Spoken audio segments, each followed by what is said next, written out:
Welcome to NASCAR Craftsman Truck Series qualifying for the Florida Dodge Dealers 250. 2.5-mile tri-oval about to be overtaken by the number 50 of John Wood. He's first in line for qualifying, and right now he's currently getting into the cockpit of that number 50 and rolling out onto the track.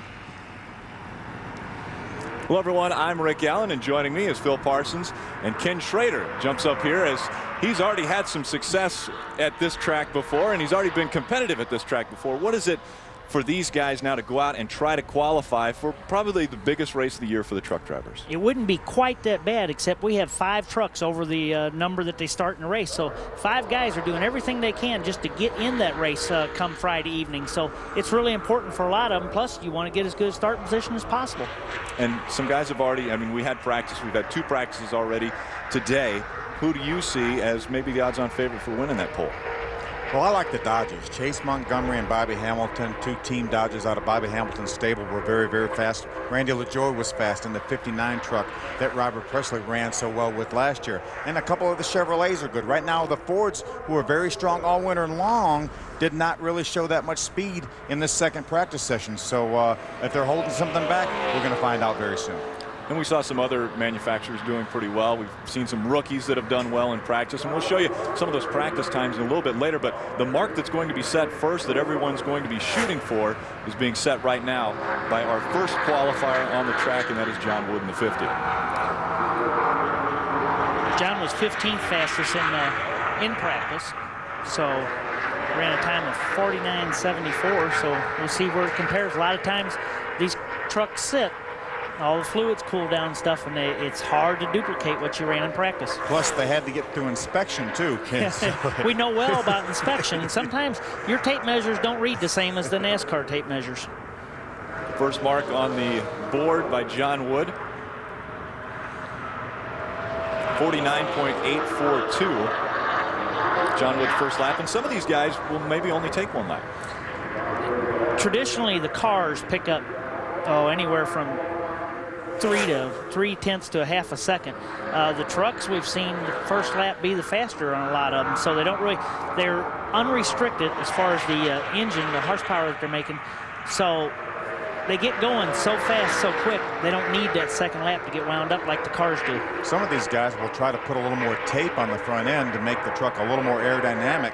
That would cause the truck to run hot maybe in 2 laps, but they put enough tape on it and they said, okay, we're going to give up the second lap. We're only going to run 1, but we're going to try to be better aerodynamically for that 1 lap.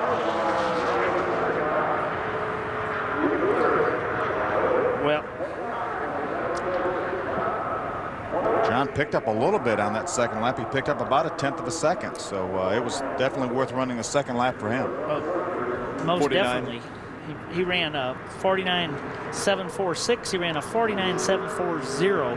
So all that tells us is when they were practicing today, they were doing all their stuff good and legit, and were able to come back and back it up. And speaking of practice earlier today, we'll take a look at the times and speeds that they posted earlier today. The fastest in the second practice was Bobby Hamilton, ran 183.57. Now, was that aided? I think it was pretty legit. Chase Montgomery, they said their time was very, very legit. Bobby did that right at the very tail end of practice there. We went off the air actually during practice thinking Chase Montgomery had the fastest lap, and Bobby Hamilton did right at the very end. You see there's some of the Fords back in the second 10, led by Carl Edwards, who actually broke an engine in the first practice session. So no matter where Carl qualifies here, because of the 1-engine rule, he will have to start at the back of the pack. Green flag flies for L.W. Miller. He's on the clock right now. We'll tell you what he runs when we come back with more qualifying from Daytona.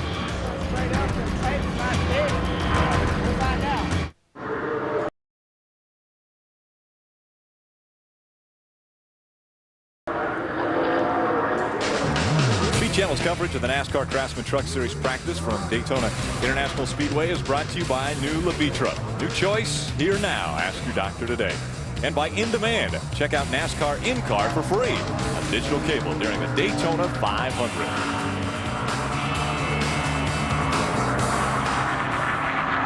1, Rick Crawford currently on the clock. Now his qualifying effort, and he was one of the trucks that struggled during practice today. Well, he sure did. Rick was 30th fastest in practice, and I talked to Ray Stonkus right after practice, and he said, we really don't know what the problem is. They had a test at Talladega a week or so ago, a couple weeks ago, and thought they ran pretty well, but whatever the case is, they haven't figured it out here yet. Yeah, but, you know, Rick looked awfully good standing in victory lane last year at this race after starting 19th. So as important it is to be in this race, and you want that start position, the way these trucks draft, he can get to wherever he needs to be quick.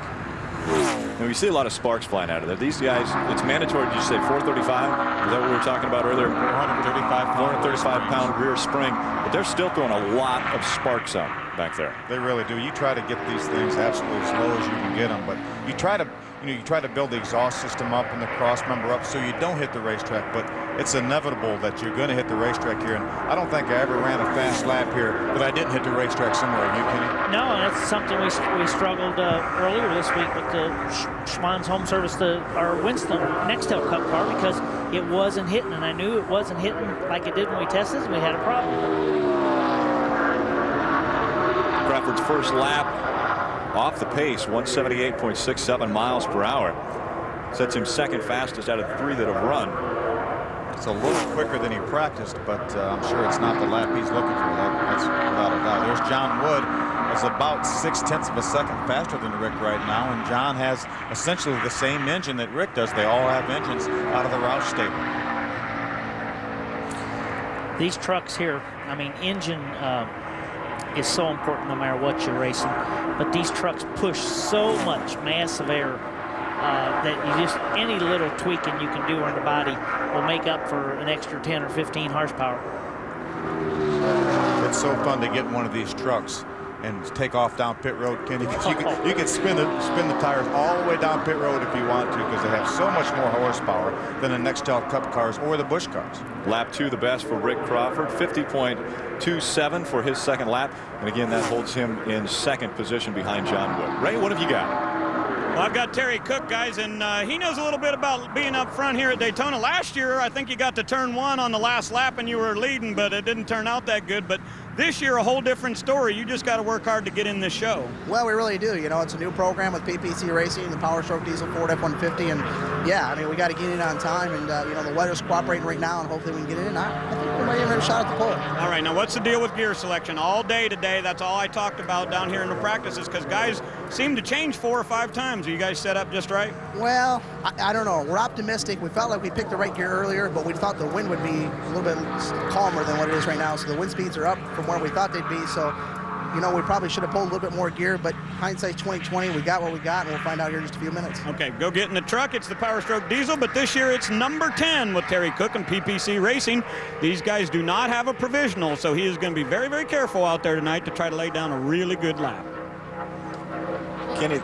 Well, if you want to know where the trucks come after they take their qualifying lap, we're back in the garage area. The trucks roll right back through over the scales. John Wood, the first truck out, 49.746. It's almost exactly what you ran in practice. Yeah, I mean, not disappointed. I'm not happy, but it's kind of what we expected. That should be somewhere around I know it'll be the top 15, but beyond that, I'm not really sure. Setting on the pole was not exactly what we set out to do, but I know Carl and I both have really good race trucks. That's what we focused on from the get-go, was having something that was raceable. You know, we're just going to have to stay out of trouble, and I'm sure there's going to be a lot of wrecks. So if we can just dodge all those, I think we'll have a pretty good finish. Average 15 start. He's in 2 starts here at Daytona. Average start of 13.5. Mike Skinner ready to get back into a truck in the NASCAR Craftsman Truck Series, our inaugural winner of this series. We'll be back with more qualifying.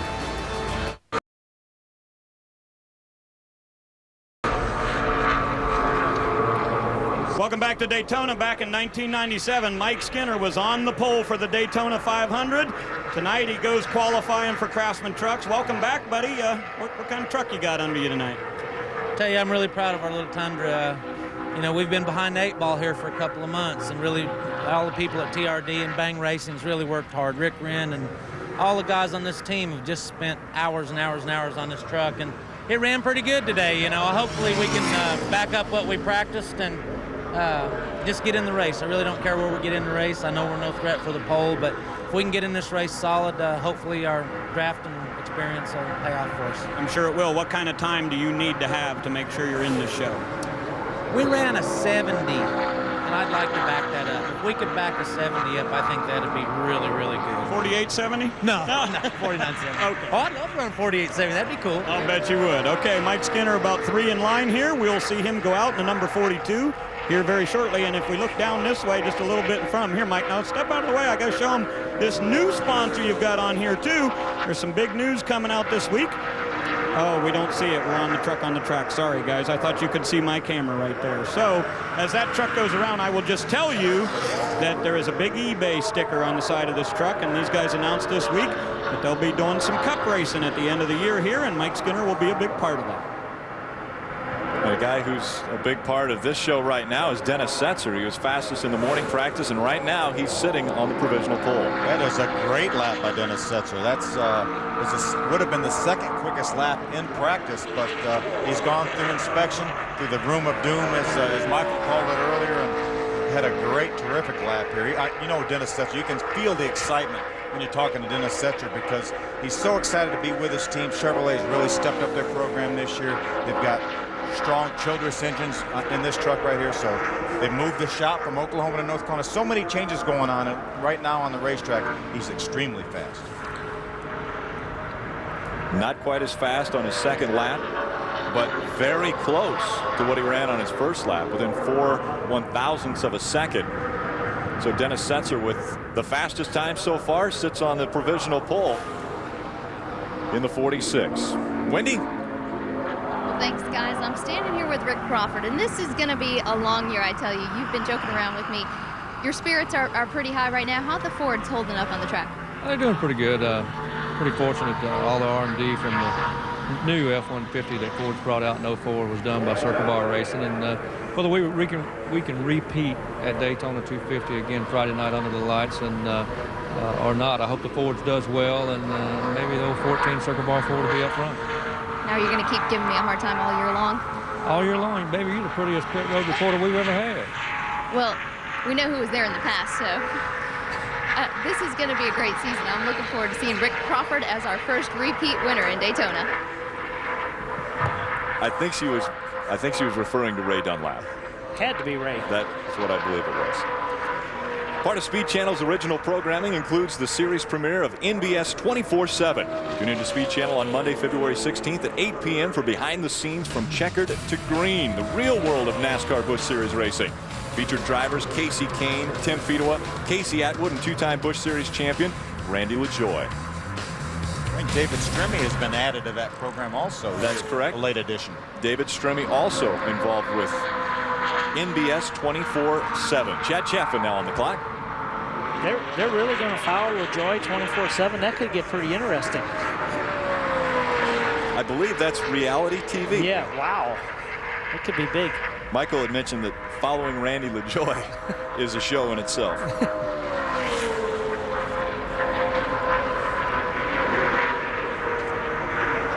Chad Chaffin was the 7th quickest truck in practice, the second practice this afternoon. Pretty good lap, 49.91. That's about 4/10 of a second slower than what he had practiced at earlier today. Just over 180 miles an hour, and the Bobby Hamilton Racing team has done pretty well here in Daytona as far as finding speed when it comes time to race. Watching you guys on your morning broadcast, I think Bobby said that they'd run like 1,600 laps with these trucks between Daytona and Talladega. So they concentrated primarily on race stuff, but you know there was some qualifying effort put in there a little bit, and you know those trucks will be right there starting and finishing this race. And a lot of the things they do, even if they're working on race stuff, a lot of the stuff they do is going to carry over to qualifying. If they tweak a piece of metal on the truck and it makes it go faster in race trim, then it's going to make it go faster in qualifying trim also. Chad a little bit faster on that second lap, 49.841. Ray, what's going on? Well, Ted Musgrave getting ready to go out with a little bit of a new paint job on his Mopar Dodge this week. 49.22 or something like that Setzer ran. I'm figuring it's going to be about a flat. They'll get the pole. You got that in your truck tonight?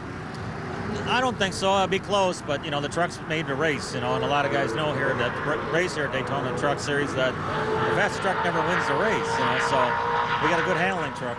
We should be real close to that. Don't get me wrong. I think we did some things that Sean came up with that get us right in that ballpark, but I wouldn't doubt if somebody's going to run a flat.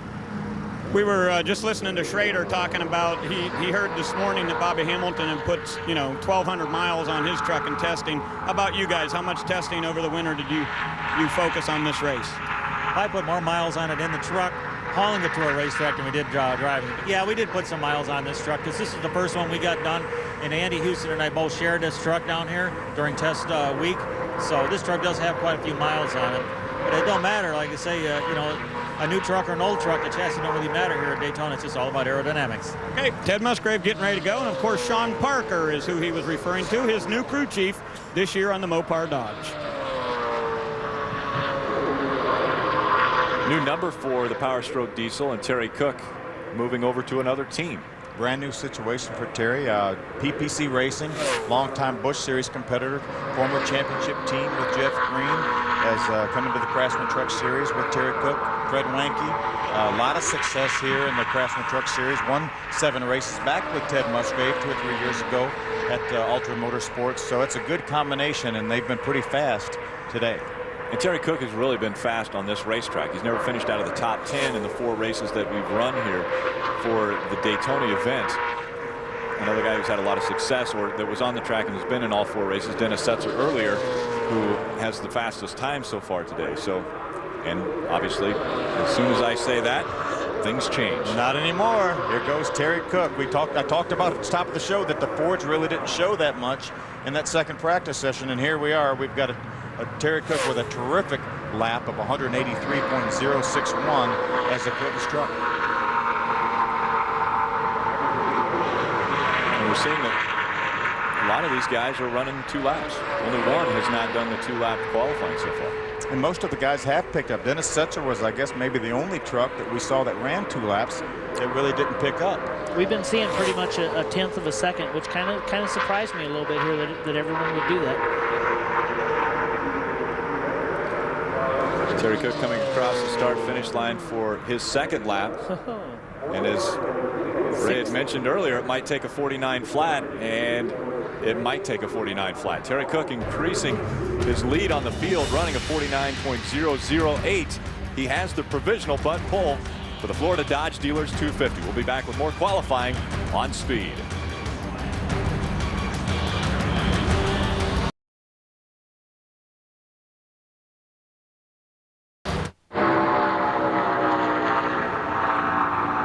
Welcome back to qualifying for the Florida Dodge Dealers 250. Live on Speed. Now on the track, Shane Meal.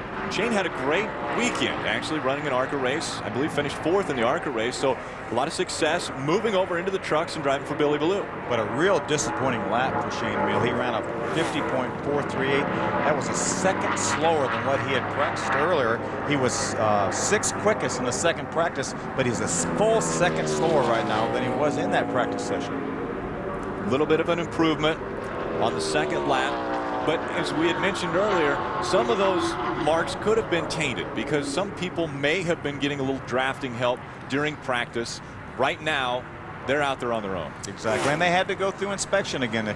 You know, if you go out there and you get your truck about 1/4 of an inch too low, that could be 2-3 tenths of a second here, right, Kenny? Yeah, real easy, and these trucks get so much help. If you can see that other truck, I mean, it helps a ton. So I think Wendy's got Dennis with us down here.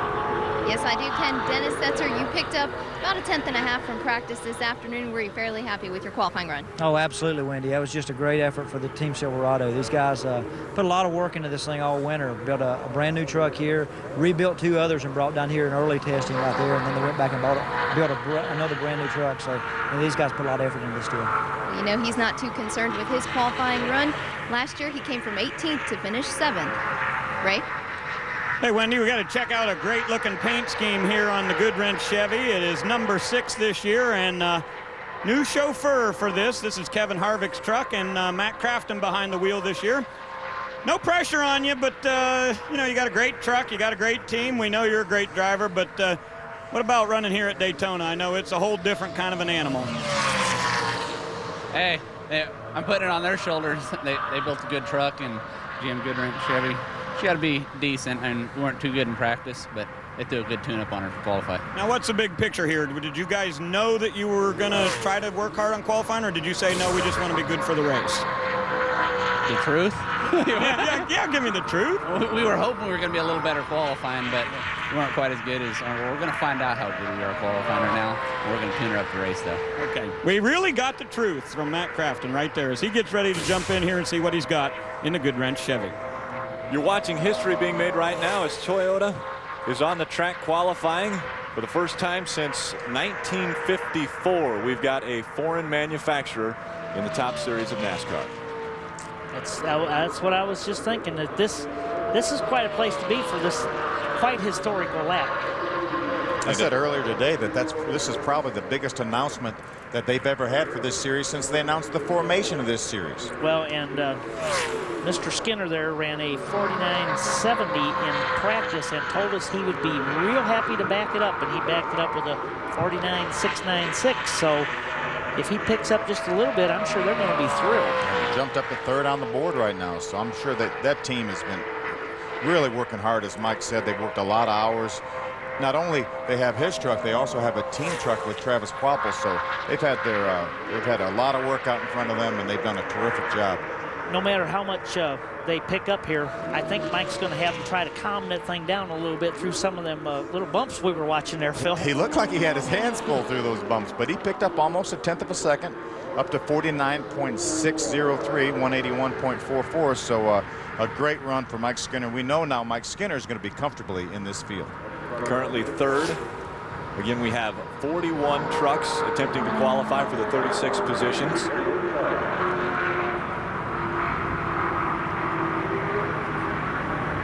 Let's go down to pit road. Wendy Norris. Terry Cook sits on top of the charts right now. How'd that run go for you? I'm assuming you're pretty happy. Very happy. You know, the Power Stroke Diesel Ford F-150 was stout. We knew we were going to have a shot at the pole, and you know, it's early. We've got a lot of good trucks to go yet. So, you know, even if it doesn't hold up for a pole lap, get us solidly in the top 10 for sure. And, you know, we need to get the rest of this qualifying session in because, you know, we came down here with no provisional startup program. But, man, I just can't say enough about PPC Racing, all the guys at the shop. I mean, we've got guys that have worked 30 days nonstop. And just a credit to all the guys at Robert Yates Racing Engine and PPC Racing. This is qualifying at Daytona is 98% vehicle, 2% driver. So I get the 2% factor. PPC Racing, Robert Yates got the 98% factor. A stout qualifying run, and he's had some stout finishes here in 4 starts. He has an average finish of 6. Let's go down to Ray. Well, Wendy, I was telling you how good Terry Cook was here a year ago. He was driving the number 29 back then. And take a look right here at the front grille. Frank Kimmel will be behind the wheel tonight. But, guys, I'm pretty sure these guys are taped off for just 1 lap. We've seen everybody take 2 so far tonight here at Daytona. I think they believe by taping it off, they might just go for a 1-lap run. Frank Kimmel in the Advanced Auto Parts Ford here tonight. We'll see if he just does 1 lap or if he tries for 2. Currently on the clock right now, David Starr in the Spears Manufacturing number 75.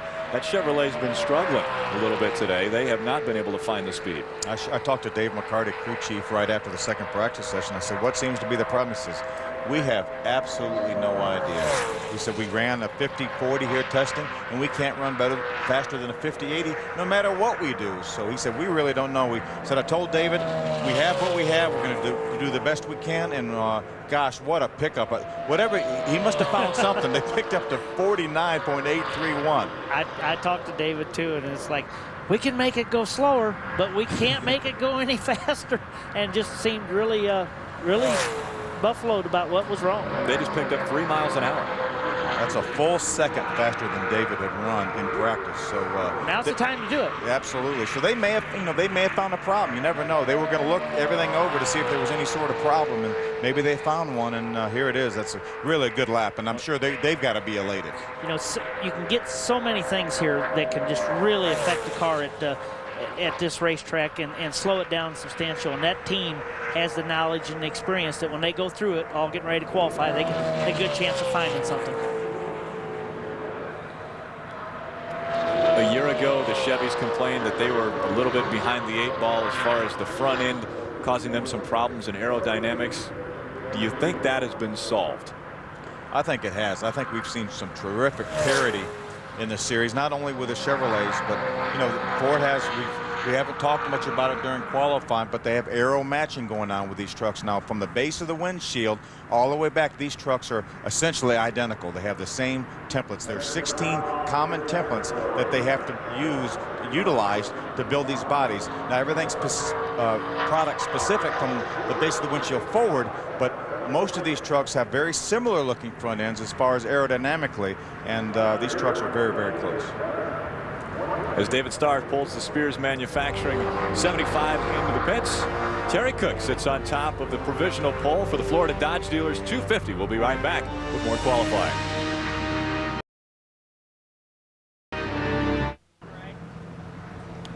Qualifying continues here at Daytona tonight for Friday night's big running of the Florida Dodge Dealers 250. I'm standing here with Andy Houston, who's just getting ready to go out. What have you been thinking about here as you prepare to qualify? I've been thinking some of these guys have pulled off some pretty good numbers. The 10, I mean, I knew he was good in practice, Terry Cook there, but I don't know. That's going to be pretty hard to beat. And the Team ASE CarQuest Dodge has been running good all day, and we're going to give it our best shot, but it's going to be pretty tough. Now, I predicted it was going to take a 49 flat a little bit ago, and then Terry Cook goes out and almost runs exactly that. So now I'm going to lower it a little bit. I'm going to go 48.92. What do you think? Can you do that? I hope it's me. If anybody does it, I hope it's us. But I think that's going to be. We haven't been close to that all day, and you know, getting a top 10. I mean, this, you know, it pays the money on Friday night. So we get in the top 10 here, and we'll have a good truck to race. Okay, Andy Houston, who has been very good here at this track, a 3rd and a 5th in his 2 attempts here at Daytona. So I think I'd keep my eye on him Friday night, guys. Ultra Motorsports team getting ready to qualify. Also, you got a Hemi in that. Number 1 of Ted Musgrave. New paint job, but it's just for this race. But Ted Musgrave, a changed man, and he told us a little bit about that changing when we had practice earlier this year.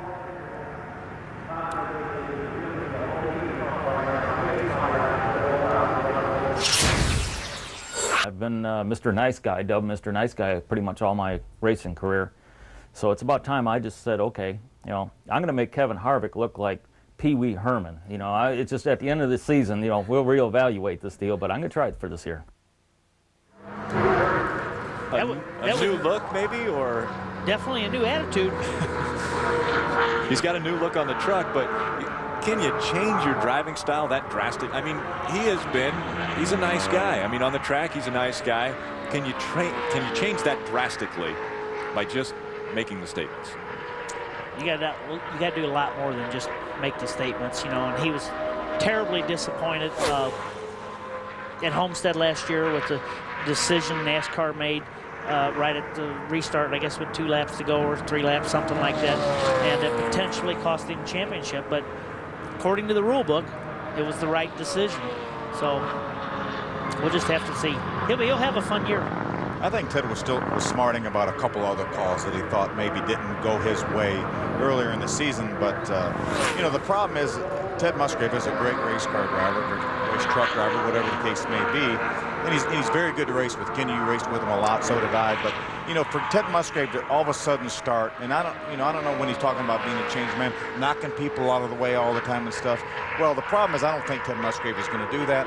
And another problem is if you knock somebody out of the way, well, they're going to probably retaliate. So it may be counterproductive to do that kind of thing. Could Ted Musgrave be maybe using us a little bit to intimidate his competition as we talk about how he's going to be an intimidator on the track? Oh, he most definitely could. And the thing with Ted runs good enough, and he's with a good enough team that he's always a factor to win the race, and he doesn't need to resort to those other type of driving style. Hey, Kenny. Yes, sir. Do you remember a couple years ago when Ted was going to the IRL? No, I don't remember Ted going to the IRL. We were all standing around the media center one day, and he came in when he was still driving in Winston Cup, and he walked in and he said, man, I've had it. I've had a terrible day here at Roush, and he said, I'm going to the IRL. And about 40 guys in there wrote it in the newspaper, and then he just grinned and walked out the door. So I'm pretty sure he never got in an IRL car.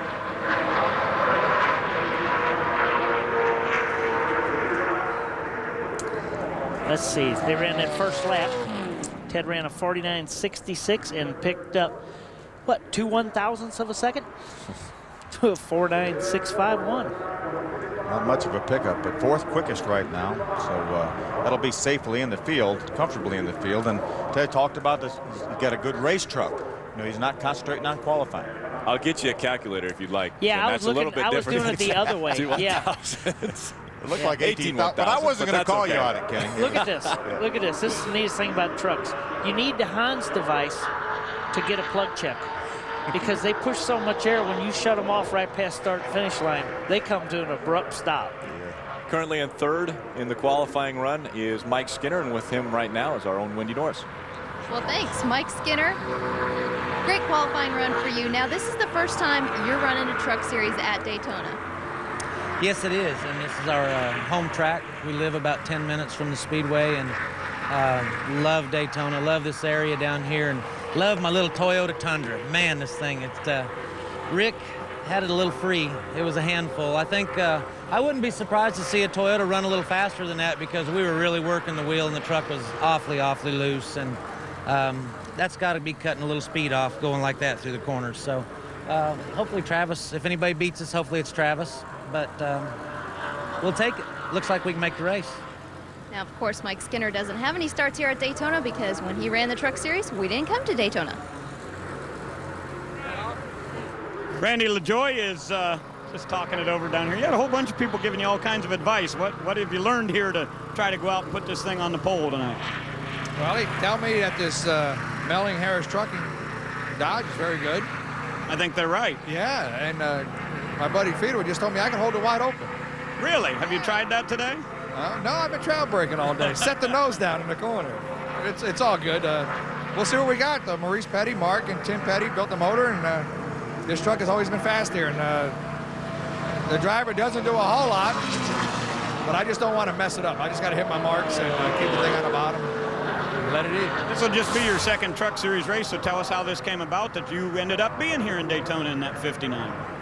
Kind of a weird deal. I mean, things are starting, I've made plenty of phone calls in my day and got rejected, and I got a call back this time, and it was good. Robert Presley was driving his truck, and with his new Busch deal, they wouldn't let him run the truck.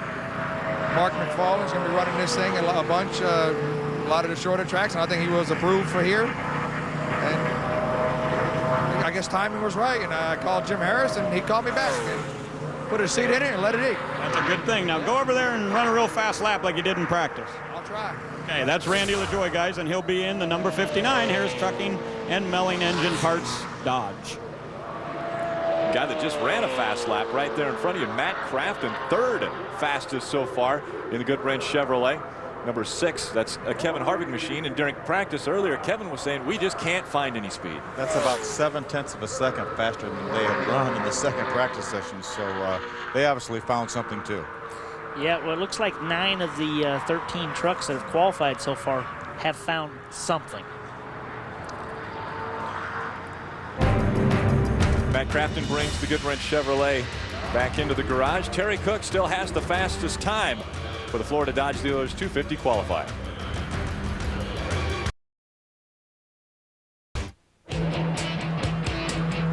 Part of Speed Channel's original programming includes the series premiere of Barrett Jackson Car Search. Tune into Speed Channel on Wednesday, February 18th at 7:30 p.m. Eastern. Hunt, gather, and auction. 3 teams of experts compete to find that undiscovered gem in the collectible car world. Get into car collecting. Barrett Jackson Car Search.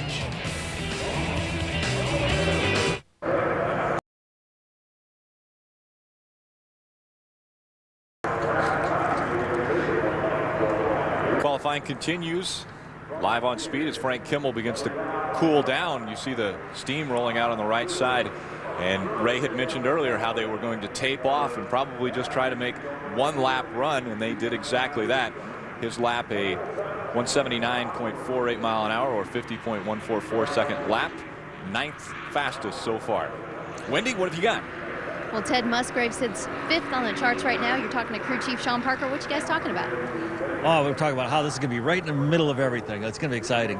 We'll probably start maybe like the 4th or 5th row, and that's usually where the action's at. So if nothing's happened, I'll start some action back there. Now you slowed up just a tenth, but it makes a difference at Daytona. How was that run? Well, it's typical Daytona. You know, it's very finicky here. The wind can blow and or not blow, and things could happen. But it don't matter where you start in this race. That's a neat deal about the Craftsman Truck Series here at Daytona. You start last, you can get right to the front in 20-some laps, you know, or even less, 12 laps. I've seen it done. So we've got a truck that can do that. Like I say, I've been on a pole. I got a pole trophy from Daytona from this place, so let somebody else have one. You hear it, Ted Musgrave, 3 starts, an average start of 3rd. That was nice guy Ted letting someone else have a trophy. So I don't know if he's going to be all that mean. But I think nice guy said also he's going to mix something up, right? Well, here's the thing. If Carl Edwards were to go out there and burn off a great lap and get the pole, you still got to start at the back. Tell the people at home why. Because I was too hard on the engine in the first practice, and we broke something, and it was something important because it wouldn't run any longer. But I feel good. The Super Chips Ford has got the power. I think we're going to hopefully set a good lap here. But John Wood and I won 3 races from last position last year together. So John told me, he said, man, if I could start in the back, I would. I mean, it's been a good omen for us. Now, you talked on the radio throughout the course of the day today, really kind of trying to pump your guys back up and basically telling them you think you've got a really good piece here. Oh, yeah, we do have a good piece. And, you know, testing it was good.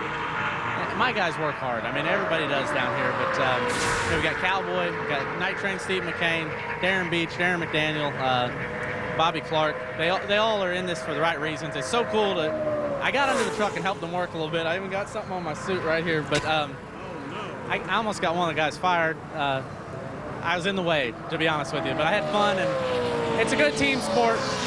And it's cool to work with them. Let me show you where the driver's compartment is. It's right in here. You've got a chair and you've got a seat. You've got a steering wheel, some other stuff. Every time I start working on it, my crew chief, he looks at me, and he's a big dude, and he gives me that glare, and he goes, hold the steering wheel. That's all you got to do. I think that's good advice. So he's going to get in there and try to qualify the Super Chips Ford here in a little bit. But no matter where he starts in this field or on the list, I guess he'll start in the back of the field. And you may want to say, why is it so important for him to try to get a good qualifying run? Well, that will allow him to get a pit position. These guys will pick the pits on where they're going to pit on Friday night by virtue of how they qualify. So if he gets the quickest qualifying lap, then more than likely he would pick #1 pit, which is the last pit out going in towards turn 1, and it really can be an advantage on pit road. Yeah, you still want to get that pick pit. You know what I mean.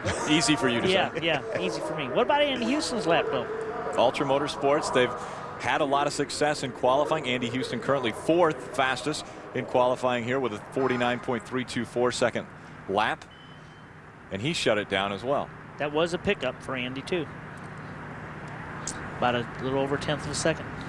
We talked about these guys doing this in a plug check situation where they'll cross the start finish line and they'll shut it down. Now the Nextel Cup cars and the Busch cars, they can make it all the way around. The trucks kick such a big hole in the air. Can they get all the way in? Well, they'll have to. Andy will probably restart that truck, but he ran 2 laps. They have quite a bit of tape on it, so he probably was running a little too hot. That's why he shut it off when he did. He probably will let the water circulate a little bit, and he'll start it back up to get back around. Let's go down to Wendy Norris in the pits. Well, Matt Crafton comfortably sits in the 3rd spot. Matt, what kind of advice have you been getting from Kevin Harvick? Stand on the gas. That's about all there is to do here. I mean, stand on the gas and let the crew do the work, and they did it tonight. How was that run for you? Did you stand on the gas? Oh, yeah, we stood on the gas. I think I might have lied to Ray just a little bit, went a little faster than we thought we were, actually. I mean, the crew was really, they kind of had a goal set, and we beat our goal by a couple tenths, so the guys did one heck of a job. I mean, throwing a good tune-up on this thing to qualify. GM Goodwrench truck was bad, so we're going to make a real good race. What changes did you do to exactly pick up on the speed? Couldn't tell you that. I don't know. They just told me to just stand on the gas and it'll be out there. So I did what they told me. Okay, guys, Matt Crafton, he'll surely improve on his average start of 26th. Currently on the clock right now, Ken Weaver is on the track, and when we come back, we'll tell you what he runs. Terry Cook sits on top of the pole.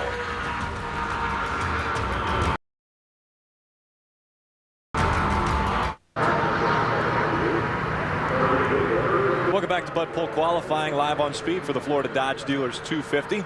The NASCAR Craftsman Truck Series attempting to make their 5th start here in Daytona. They've done this 4 other times, and that 59 has had a lot of success at Daytona. Well, sure has. Robert Presley gave that truck a great run last year, finishing in 3rd position. He actually was one of the 3 trucks that led on the last lap, came off turn 4 with the lead, and Rick Crawford was able to draft past him, and Travis Kvapil nipped him right at the line for the 2nd position. But Randy's a good race car driver. He's got a great record here, great success. He's won 3 Busch races here at this racetrack. So Randy knows how to get it done at this speedway.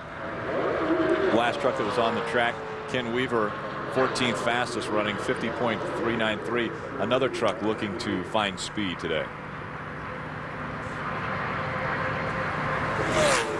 Now, Randy's had some success in practice. He was running pretty well.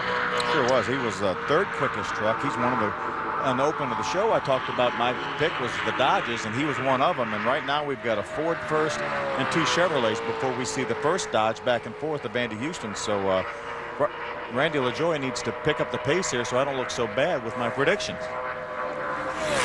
Randy can definitely pick up the pace. I mean, you can only do so much with what you're driving here, but he will get everything out of it that you can get out of it here. Randy LaJoie definitely picks up the pace. 5th fastest, running 49.409 seconds. So Randy LaJoie moving into the top 5. That's a good lap for Randy. It's about 0.03 of a second slower than what he did in practice. But most of these guys, if they can repeat what they did in practice with other trucks on the racetrack, then they're going to be pretty happy. So they're not going to be that disappointed with that run. No, that's what you go through all the effort of testing. You kind of know where you think you are when you leave here. Then you come back and you hope when you go out there the first time that you actually are where you think you should be. And then after you go through that and go through inspection, if you can come out here and qualify right where you were at, you've successfully prepared yourself to start the race. Coming across the start-finish line for the 2nd time, Randy LaJoie doesn't improve. He's a 1,000th of a second slower than his first lap, so he will currently sit in 5th position for the start of the Florida Dodge Dealers 250. We'll continue with qualifying right after these messages.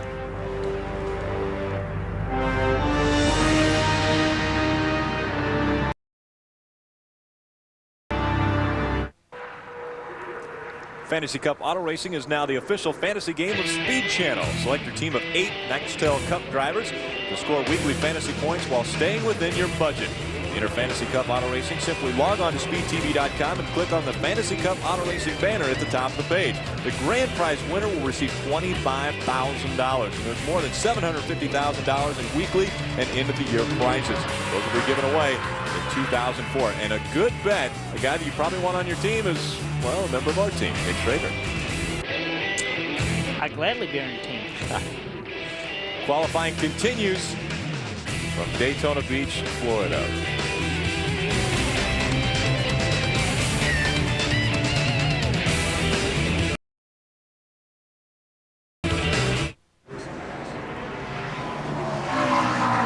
Nineteen trucks have now posted a time here in qualifying for Friday night's Florida Dodge Dealers 250.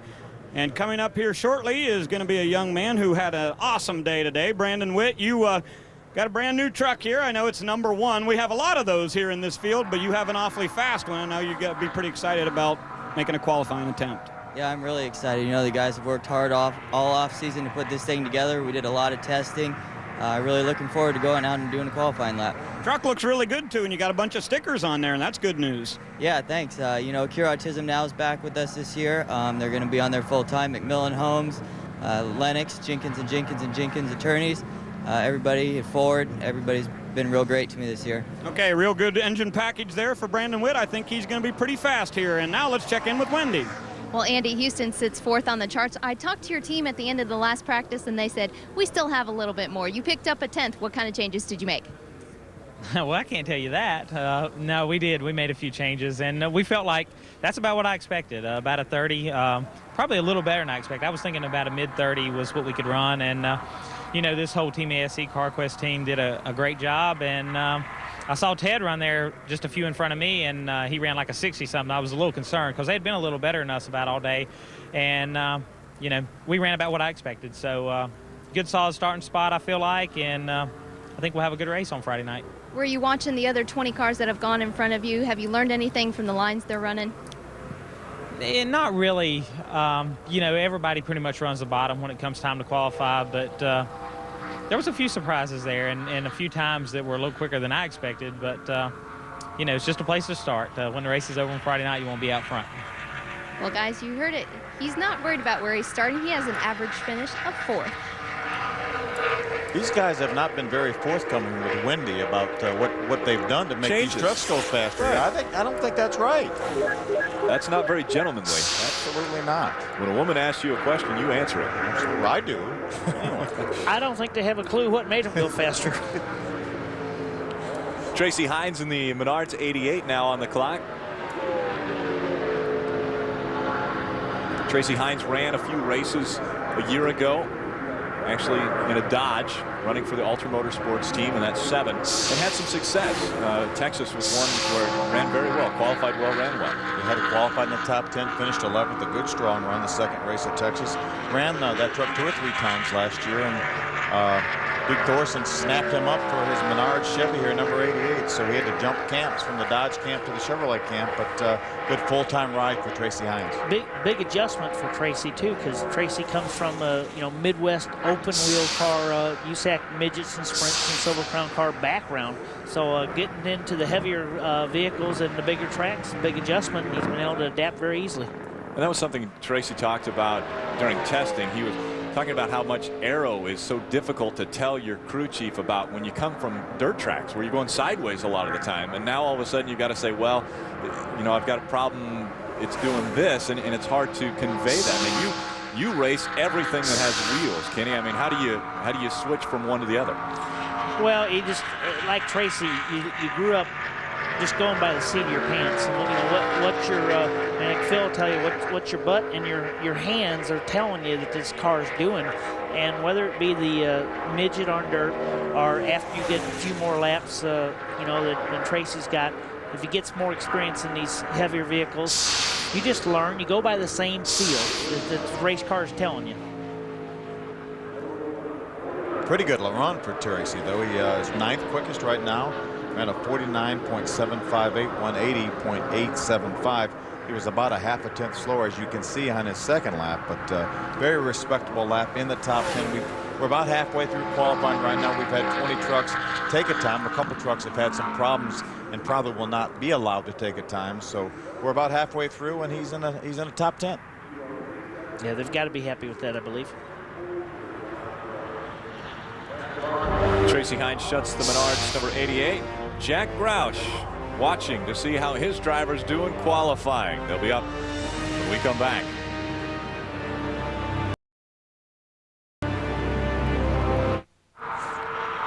The second Toyota Tundra truck has taken to the track, the 22 of Bill Lester with the Lidbrock label on the side.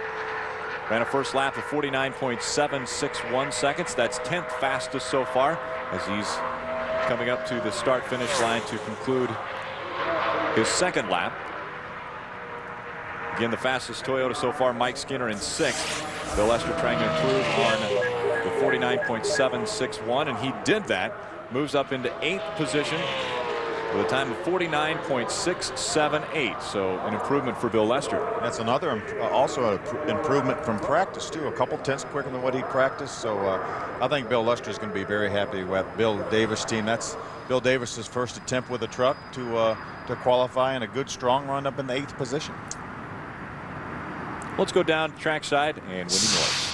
Well, Randy LaJoie in the Melling Engine Dodge, you had a fast lap that first time, but you looked at the scoring tower. What were you just telling me? Well, you can just barely catch a scoring tower out of the corner of your eye after you get your first lap. And the oil smelled real good. The truck was real smooth. And I come across and I looked on the board and I couldn't see the number in the top 3. And I was like, oh, man, I hope I got this thing floored. You just don't know. And because, you're at the mercy of the car or the truck. And I just wanted to smoothen out the second lap. And like I said, we run both of them damn near the same. So, the guys worked real hard on this thing, Harris Trucking and Melling. And we're in the race, and we're up near the front, and we're going to go there. And I love drafting here, and this is going to be really fun. This truck with some horsepower, I'm really looking forward to this. Randy LaJoie, former Busch Series champion, looking for a truck win this weekend. And Wendy, as we start talking about former champions, we might as well have a few minutes to talk with Jack Sprague, man. Welcome back, Jack. It's great to be back. Glad to have you back. Now tell me, what about your race truck here tonight? Not sure. The Chevy Truck Chevrolet was awesome all through preseason testing. I think he was holding back on me, though. That's what I'm going with. We'll see what it does, but I think he left a little on the table. I think he hit a little bit. Hopefully it's on there now, but I think we'll be all right. I mean, the truck wrapped it extremely well in testing, and it was a little disappointing for me today because I thought I'd run faster. But like I said, I think he's holding back, and I think he's let her loose, so we'll see what she'll do. 3 championships for you. You almost had a couple more, and this team that you're with now captured the last 2 in a row. But assess the competition this year in the Craftsman Truck Series. I mean, there's no doubt about it. This is going to be a fight all season long. It's simple. This is the best year, I think, for this series that it's ever had. I mean, you look at the drivers in this series, and you have more, a greater amount of champions and race-winning drivers than you've ever had in this series before. I mean, I can't even list them all. Every time I try, I miss people. I mean, you got Travis, Musgrave, Hamilton, myself, Setzer, Skinner. I mean, you got 10 really, really good race-winning drivers and championship drivers. So I think it's going to be one of the, I've always loved the Truck Series anyway. I've always been partial to it, but I think it's going to be one of the best seasons the Truck Series ever had. I would certainly agree with that. Now, I don't know if Jack's a threat for the pole tonight, but he is at the top of the list in all-time poles. He's got 20 of them. Not sure he'll be a threat tonight, but I think Friday night we might be talking about that 16. I'm sure another guy we're going to be talking about, the 99 Super Chips Ford of Carl Edwards, is now on the track. I want to jump back to Randy LaJoie's comment. Now, you guys have driven at Daytona. You guys have gone around this track at 180 plus miles an hour. What in the heck is he doing looking into the infield at the scoring pole? After you get used to it, you've got plenty of time. You're out there by yourself. Plenty of time. It's 100 yards or something. 200 yards. You got plenty of time. You can. You'd be amazing the things you notice when you're out there. You just can't wait. You cannot wait to know where you stack up, especially if you think you have a shot at being towards the top of the podium. I think there's 9 numbers listed on the scoring pylon there, so you want to be somewhere in that top 9 after you run. Well, Carl Edwards could have glanced over as he went by the start-finish line and saw that he was in 5th currently. A great run so far for that Ford. I tell you what, you have to be a huge fan of Jack Roush's truck team with John Wood and Carl Edwards, because, like I say, they won all them 3 races between them last year. From 3 races from last position, 4 races altogether. He knows that he's always doing far here is qualifying for a pit spot. Boy, I'd struggle with that. But it looks like right now he's got 4th pick. 4th position. 4th pick. That was the 4th pick. 4th pick. Wrapped up. Let's go down to Ray. Schrader was talking about watching our show earlier this morning. He said you were rattling off some numbers about testing. He said he didn't believe you. What was that number again? How many miles did you put on in testing? 1,682. Okay. Do you believe that, Schrader? That's the truth. Yes, I don't believe lie all the time. I do lie most of the time, but probably not as much as you do. So 1,682. All right, so let's talk about a number it's going to take to put the Square D Dodge on the pole tonight. What's it going to take? Well, what's the pole? That's what it's going to take. Whoever beats that is going to sit on it, but I'm not interested in that. No, been there and done that. I just want to get in the top 6 or 7, whatever, if we're fortunate enough to do that. And I'd take this baby, get it ready for the race. We spent all of our time down here doing race runs. It's the same Square D Dodge we had here last year. The thing's been dynamite. It drives good in the drafts. It sucks up real well. Most of them do, but this thing really runs around the racetrack on the top or the bottom. So qualifying is just not a necessity right now for us. Now, did you have any help on your quick lap in practice? Because everybody's been watching the 4 at the top of the podium. My first lap was legit. My second lap picked up a half a tenth. Then I had a truck out in front of me a little bit, but it was pretty legit. I mean, a legit lap would have been a half a tenth slower than what I run in practice, which would have still been the quickest. But Fred and them put up a good lap. That's a pretty neat deal for them to come out of the box like that. But I don't think we'll be good enough for the pole. Actually, I hope we're not. All right, well, at least we set Schrader straight there. And, of course, he's talking about Fred Wanke, who works with Terry Cook. See, you just listen to Bobby right there. He says it's pretty legit. I mean, what's that mean? Well, it's very similar to some of the templates that Ray was talking about earlier. Almost real close. Almost perfect. Yeah. A guy that was almost perfect earlier in practice was Brandon Witt. Very fast in both practice sessions. Going to come across the line for his first lap in 10th position, 49.684. So probably a little bit disappointed with that lap. It's going to safely get him in the field, but I'm sure it's not going to be exactly what he was looking for. He's already spewing a little water out the overflow there, coming out the right rear. So got a little opening down there at the bottom, but must be temperature gauge moving up there already.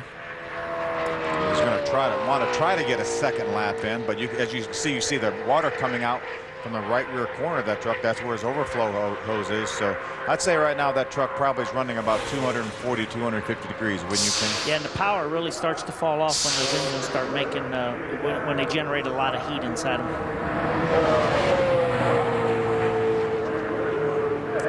Brandon Witt slowing down a little bit on his second lap, 49.701 seconds. Currently in 10th position through 24 trucks that have tried to or attempted to make this field. How old is Brandon? Do we know? You were right. He looks about 14, 15. He looks just like I did 35 years ago. I know that. Amazing how young he looks. Let's go down to Wendy Norris, another one that looks awful young. Carl Edwards has the fastest of time, 4th on the charts. Excuse me, Carl, how was that lap for you? Well, it was pretty neat. We bottomed out pretty hard. Was there sparks? Did you see sparks? I can't see anything from up here, from down here. All right. Well, that was really neat. That was a long ways. We came a long ways from where we did earlier in the day. You know, we broke a motor, and my guys worked really hard. And I feel like we've got a good race truck here. It's going to be really fun. Super Chips, we're going to try to put them in victory lane. They got lots of folks coming in the grandstand, so they got a lot of pressure. But I'm pretty happy with that lap. Well, Carl Edwards will be looking for his first backflip of 2004. Let's go back up to the guys.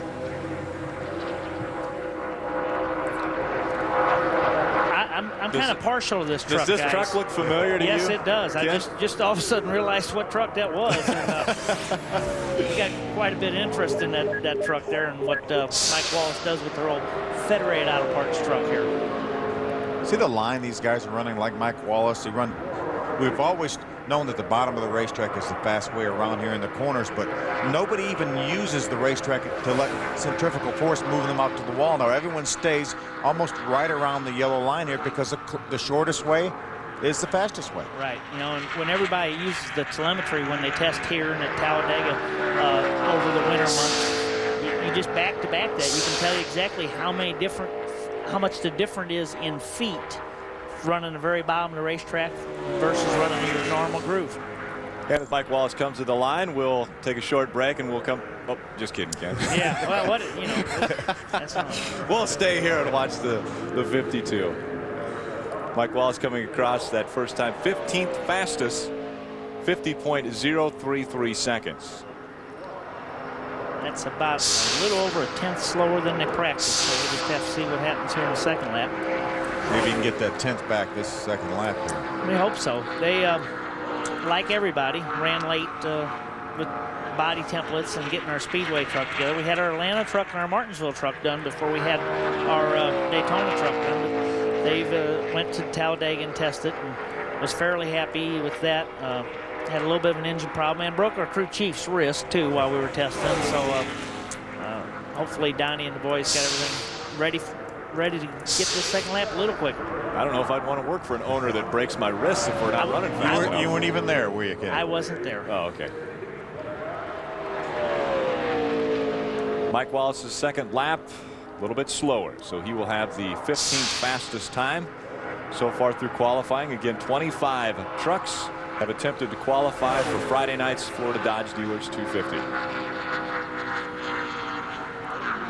As Mike Wallace brings the Federated Auto Parts number 52 into the garage, Terry Cook still holds the top spot. We'll be back with more qualifying after this.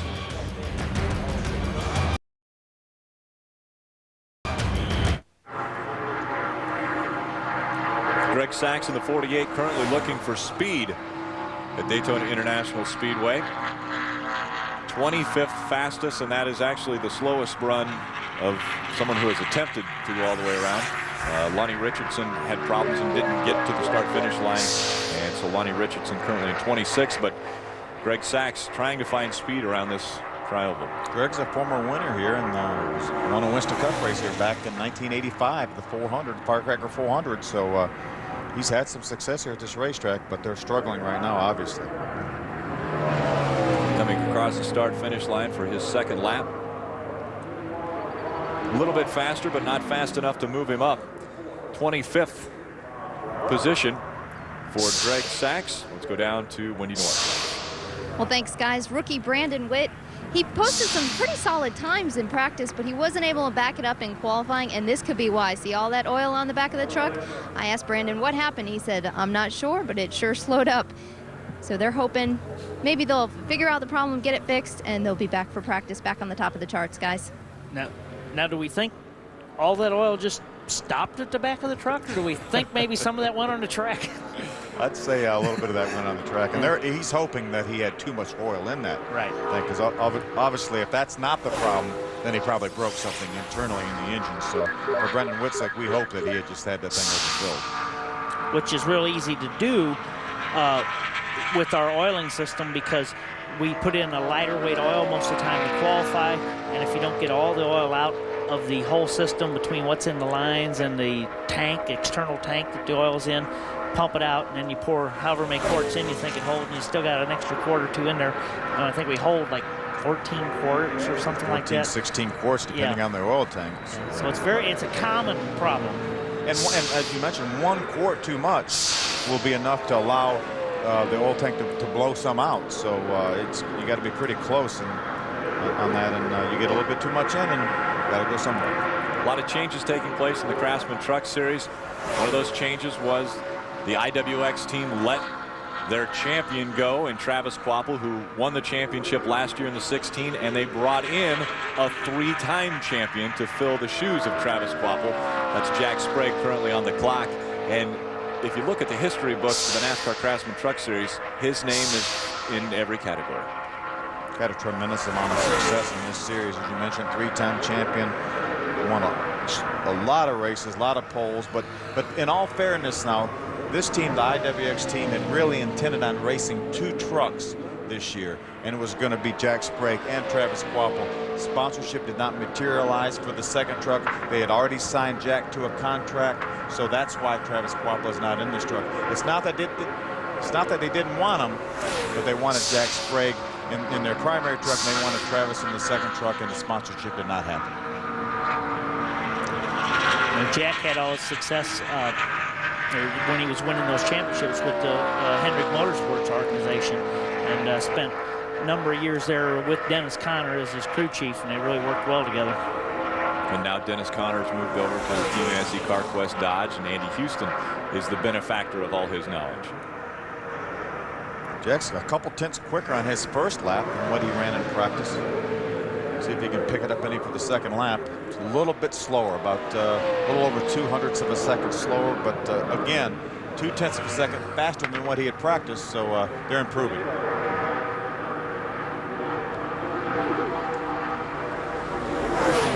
Wendy, what's happening down in the pits? Well, guys, I'm here with Mike Wallace. Mike, your truck ending up about mid-pack right now. Your boss man, Ken Schrader, wants to know what happened. Well, you know, as Kenny says, a little Federated Auto Parts truck didn't run quite as good as we hoped to. I don't really know what happened. I'm sure it was something. I'm sure it's something Schrader told those guys, make me work for it or whatever. He says if I'm like mid-pack, I might as well start towards the back. It's more exciting. But I didn't quite say that, Mike. Well, you know. That's my excuse, Schrader. I can't come up with anything else. Mike, I'm going to stick with the same thing I told you before, though. I'll take 25th starting spot and you over any other combination. So we're still looking fine for Friday. Well, you know, that's a great compliment from you, Kenny, and I appreciate it. And our truck is going to be good for the race. You know, this is kind of like our Schrader and I's annual reunion down here in the Federated Auto Parts truck. And, you know, we're going to try to bring a win home for the Federated folks and for Kenny Schrader and Ann Schrader and the whole Schrader race team and for Mike Wallace and the whole crew. So we're all excited about it. I'm going with the inaugural ones. I won the inaugural truck race here, and now I'm looking for the inaugural nighttime truck race. So Schrader, stick with me on that. That's the plan. I'm there with you, buddy. All righty. Square D Dodge, number 4 of Bobby Hamilton, running on the inside of the yellow line. That's pretty much a short way around, Ken. Yeah, I watched Bobby in that morning practice too, and it's like, yeah, he's all. I mean, he almost got to decide if he's under that line or not the way he runs it. But just, you know, a very seasoned veteran with a lot of laps here, a lot of success, and He knows what he's doing. He's done a phenomenal job of operating those teams. Bobby Hamilton puts a lot of emphasis on race setup, says he doesn't spend a lot of time putting in qualifying setup, but he always runs very well in that race setup. And his first lap, 7th fastest for Bobby Hamilton. So a very good run right out of the gate for Bobby Hamilton. Not quite as fast as what he had run in practice. We saw that he was the quickest truck in the second practice session, and he's about 3.5 tenths slower than what he felt like was a legitimate lap he had in that second practice session. But again, Bobby does not put that much emphasis on qualifying. He did sit on one pole last year at Homestead, Florida, and came back and really had a great truck and won that race. So you know when he qualifies well, he's going to have a good race piece. Yeah, well, he's not worried about it. He knows, you know, that they're here for the race, right? You got to get qualified. You got to get a decent starting spot. But the hero's going to leave here Friday night, not tonight. Bobby decided that one lap was good enough for the Square D Dodge, and so he'll pull that into the garage. Again, 7th fastest currently. 28 trucks have qualified. We've got 41 that will be attempting. So if you do the math, 13 remain. Is that okay? Can we use that calculator you were going to buy me? We're going to have a great evening on Friday. Trackside will be on at 7 p.m. right before the Florida Dodge Dealers 250 that comes on at 8 o'clock. A new set for Trackside. Corey Kelly, a new director for Trackside. I think Brendan Gaughan's going to be the guest there next weekend. Brendan Gaughan. Friday evening. Yep. Is Jeff Mikey Burton. Waltrip still on that show? He's on so many shows, we're not sure, but we know he's a part of the speed team, so highly likely that he'll be on that team. And he's definitely going to be with us for the Florida Dodge Dealers 250 up in the booth here. So we'll have Mike all night Friday night. David Ruderman in the number 17, our 3rd Toyota to attempt qualifying. The NTN Bearings Toyota Tundra. Ray, what's going on? Hey, Rick, I just wanted to find out if Kenny Schrader was up there and all aware of what the new deal is with the Craftsman win from the pole bonus. Have you read that press release, Kenny? I know that Craftsman's always doing new promotions, but I haven't read that one yet. Well, in the past, they've always had $10,000 for the pole winner, but this year it's going to be only $2,000. But here's the good news. It rolls over every time somebody doesn't win it. So last year, I think it was like race 18 or something before somebody won that thing, getting a win from the pole. So this year there could be some really, really big money for those guys if you're able to win from the pole. That is, if it doesn't happen for a while and it starts rolling over. Ken just took his shoes off. He was counting. That's $36,000 that would have been at race 18. I was up to 31 and I wasn't done yet, so I knew it was right up there a lot. Still had some toes left. Quite a racing family that David comes from here. His daddy, superhero in the Northeast and down here in Florida, racing Buzzy Ruderman, and did a phenomenal job last year with Joe Nemechek's Busch car, and kind of thought he might wind up there. Fastest Toyota so far, David Ruderman in 8th on his first lap. Terrific run for David Ruderman. Bobby Kennedy, the team manager here, is really, really high on David Ruderman. Obviously, Joe Nemechek is. He had him in his Busch car, as you mentioned, last year, and really tried to put a program together for David, and still may run David in a few Busch races later on this season, but he didn't have anything full-time for him, so Brian Patty, Joe's Busch crew chief, talked to Bobby Kennedy and said, hey, you really need to take a look at David Ruderman. He said, well, tell him he's got the job. Well, he's very, very deserving, and I'm awfully glad to see him in it, and glad to see Darrell back involved in team ownership. No sense him getting off any better than the rest of us. A little bit faster on the second lap for David Ruderman. 49.527. Still holds the 8th position. And again, that is the highest position right now for a Toyota. Mike Skinner right behind him in 9th, and Bill Lester in the 3rd Toyota that's qualified currently in 11th. A great showing for Toyota overall. Their very first attempt at qualifying for a major NASCAR series, and here they are. We've got 29 trucks already qualified, and the 3 trucks that have been qualified by Toyotas, all in the top 11. Qualifying is heating up, and one truck that got quite a bit of heat going was the Square D Dodge of Bobby Hamilton. He's done with his qualifying lap. Terry Cook still sits on top for the Florida Dodge Dealers 250.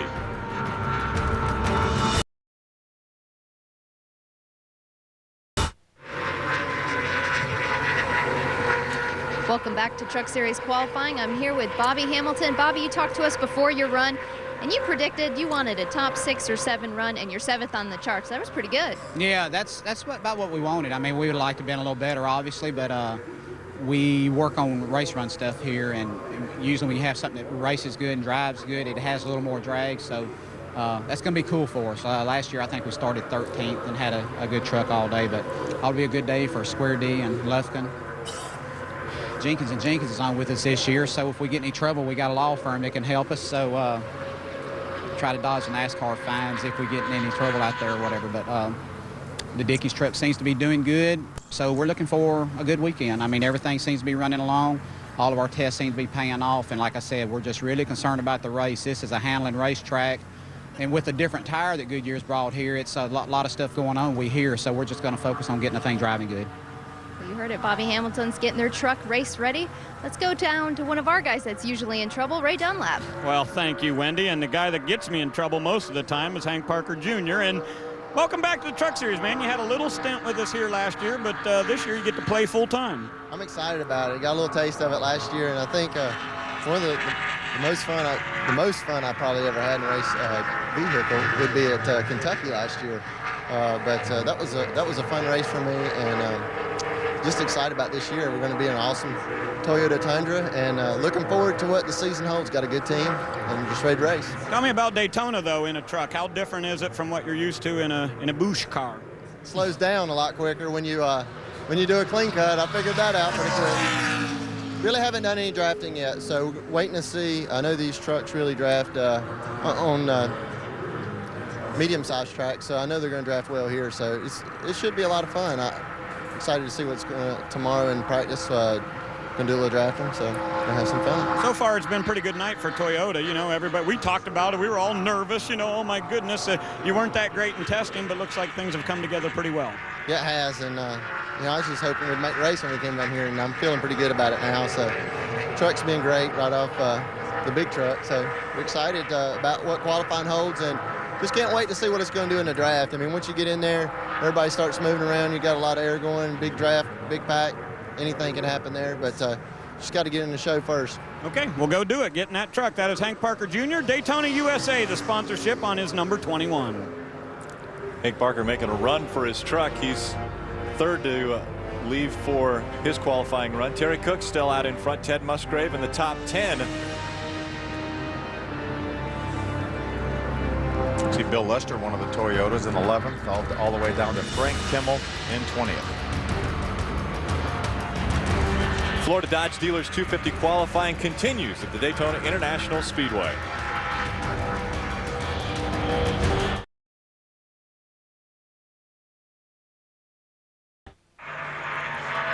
Welcome back to a beautiful evening for qualifying for the NASCAR Craftsman Truck Series. The 32nd truck to try to qualify is on the track now. That's Shelby Howard in the number 23. Which is important because that means after Shelby qualifies, the field will be full. We will get into the bumping process, and nobody wants to get bumped here. But Shelby Howard, I'm sure, will probably jump up to 14th position right there, 49.732. So that puts Lonnie Richardson, who went out to qualify but did not complete a lap. So he's actually considered did not start. But he is on the bubble right now, so the next truck out after Shelby Howard will bump Lonnie Richardson. Bumping is exciting depending where you're qualified. If you're bumping your way in or if you're getting your way bumped out, it's tremendous difference. The bumper is a lot better than being the bumpy. The bumpy is a bad thing. I don't think I'd want to be the bumper. But this is Shelby Howard's first ever Truck Series start. It will be on Friday now that he's posted a time that guarantees him to be in the field as he comes across the start-finish line for his second lap. Picks up good. An improvement for Shelby Howard to 10th position in that Toyota. And so 3 Toyotas in a row. David Rudiman, Mike Skinner, and now Shelby Howard all in the top 10. 49.609 seconds for Shelby Howard. Ray? Tina Gordon is climbing in her Vassarette Chevrolet. Man, you were fast on the clock all day today. Tell me about how excited you are to go qualify. Oh, well, I got a lot of butterflies right now. But, yeah, we had great practice today. These guys, and I mean, they really worked hard on this truck. And he come off the trailer fast, and I've been very pleased with the way the days went. I mean, I've had a great week, the whole week here at Daytona, so now we got to go out there and pull off a good qualifying lap. Okay, go do it. This is truck 02. They call it Piggy. Now let's check in with Wendy. Now, Matt Crafton, he qualified third on the charts, but he went through the room of doom, and NASCAR didn't like something, so they took their spoiler off. We tried to talk to crew chief Wally Rogers. He's in a team meeting right now. As you can see, the team already putting a new spoiler on. NASCAR said they can't comment right now, but we'll be sure to follow up as soon as we know what's going on here. NASCAR will have a comment. You know, hardly ever do they take something that they get back. So I would not be surprised if they don't disallow his time. I mean, I would think if they deem him having an illegal spoiler, and enough so that they took it, I would think they may throw his time out. What do you think, Ken? Well, if they decide that spoiler would be illegal, I would say for sure the time would get thrown out. How does this happen? They just went through tech, so the officials just looked at that vehicle before it went out. They check. They can check anything they want afterwards. They have a standard procedure they go through that they check pre-qualifying. Now, just because it went through pre-qualifying, if they decide to check more afterwards and they find something wrong, it's not like you got by. I'm not saying that this is even wrong. We'll just have to see what it is here, but no telling what. It'd be very interesting to see what this full story is going to wind up being there. You know, they have several rules 50, there. but The spoiler has to be a certain width, a certain thickness, and you know, they may have had a little bit, maybe, who knows, it's hard to speculate as to what may have been wrong with that spoiler. Wendy, did you find something else out? I did, a little bit more. I asked the team what's going on, and they said it's the same spoiler NASCAR just took off. NASCAR thought it was a little questionable. They checked it out, said, okay, you're good, and they put it back on. Well, you know what? I'm glad to hear that. I am too. Shane Sieg in the 07 with the flames coming out from underneath that truck. And here's another truck that no matter where he qualifies as far as what mark he runs, he'll have to go to the back because the 07 changed the motor already as well today. He's also Carl Edwards in the 99 truck, Shane Sieg in the 07, and Randy McDonald, who has yet to make a qualifying attempt in the 72 truck, also changed engines. So all three of those guys, no matter where they qualify, will have to start at the very back.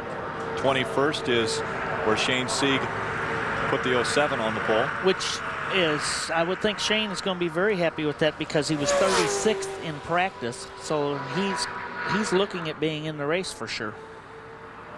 There are 41 trucks here for 32 qualifying positions, so you have to beat 9 trucks in order to assure yourself of a starting spot before we start talking about provisionals. So right now Shane Sieg has beat 12 trucks, so he's definitely in this field. The next Toyota to come out onto the track, and Ray Dunlap had talked to him before he was having to run to his truck to get onto the track. The Daytona USA 21 Toyota Tundra of Hank Parker Jr. The truck just looks fast. It looks right. The graphics and paint on the truck, dude, unbelievable. It's one of the trucks out of the George Dibardar stable, who'd been running the Busch Series for a number of years. And, he's got a 2-truck team now with Toyota. Robert Huffman drives the other truck, number 12, and here's Hank in the 21 truck. Now, when Hank came by the start-finish line to get the green flag, he was very, very high on the track. So would you say that he is looking at his second lap as trying to be his fastest lap? It looks like that, but he did stay right on the bottom of the racetrack through turns 1 and 2, so he may have wanted to, maybe felt like it did not hurt him any to run up high as he came through the trial, but he is right back down on the bottom of the racetrack right now. Hank was 16th fastest in practice, so, he could wind up being a little bit of a sleeper here and have a good solid run. Not that, 16th isn't good, but he could even pick up quite a bit. And he just did pick up quite a bit. That's the 4th Toyota in a row now. Hank Parker Jr. 9th in his qualifying effort. And so the Toyotas have found the horsepower they're looking for from the January testing. Isn't that amazing? They were so bad off, and now it's time to qualify, and they found everything they needed. Or not maybe everything that they want yet, but they found a big hunk of it. Do I hear sarcasm there? Well, no, not at all. What you hear is the racing business, and that's how it works. You complain so you get everything you want. Not that they were given anything, but you always, you slow mouth. You know, we're slow. And then you go out there and try to ruin everybody's weekend. You know, Toyota's had a pretty unique approach here. They build all the trucks in the same facility and then give them to the race teams. And you know, and then they also build all the engines and give them the engines to the race teams. And here you have 5 Toyota trucks so far that have qualified, and they're anywhere from 8th to 13th. They're almost all 5 in a row. You've got 4 in a row, then Ted Musgrave back in 12th, and then Bill Luster in 13th. So it seems to be working. Their commonality seems to be working with these Toyotas. A guy that's got to be very excited about the fact that the Toyotas are running well is Travis Kvapil, and our own Ray Dunlap's with him. Well, thanks, Rick, and he's just putting the helmet on now as he gets ready to go out in a Line-X Toyota. And I'll tell you what, Travis, we've just been talking a pretty impressive effort so far tonight from your team members. Yeah, I'm pretty impressed with what Mike did there. You know, if I can run something near that, I'll be pretty darn happy. You know, with first practice session, we ran pretty decent. The second one, we really backed up. I think we found the problem, but I'm pretty impressed. Toyota and Line-X people have put a lot of effort into this team, and I hope we can put up a good number for them tonight. Well, I'm pretty impressed too, and guys, and what's really important is to realize in what short period of time these guys have put this program all together. A pretty impressive effort, and one that I think will change the course of racing down through the years. Let's check in with Wendy back at the garage. Well, I am with Daryl Waltrip here. Daryl, you're pretty happy. David Rudiman is 8th on the charts. Yeah, we're real happy with that. Bobby and all these guys, they did a great job of getting this thing tuned up for qualifying, and David is just, he's the best. I'm so excited about David and what he's going to do in this truck and what Bobby and these guys are going to give him to race with. I can't wait for Friday night. I told him, I said, qualifying, you're going to be okay, but Friday night, boy, you're in for real experience because you get in this truck race the way these guys race each other. He's going to have his work cut out for him, but he's a smooth cat. He's a cool cat. Really like working with him. And by the way, Schrader, Wendy said she wanted to talk to Wendy. It's a nice way to start off our relationship, isn't it? That would be you, buddy, Wendy.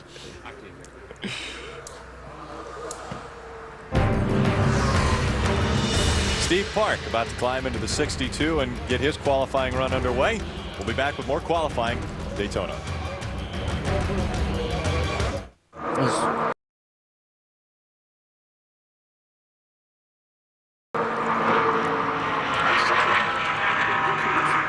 Welcome back to the Florida Dodge Dealers 250 qualifying. Tina Gordon currently on the clock in the Vassarette number 13. A change for her over to Thor Sport, and it's worked out very well. She's been pretty quick today. She hit a bump there. Looked like right at the tunnel and jumped up the racetrack a lot. She's getting ready for race practice on this lap, I guarantee it, because she's done a good job of chasing that thing there, but comes in with a good 11th place time right off the bat in her first lap.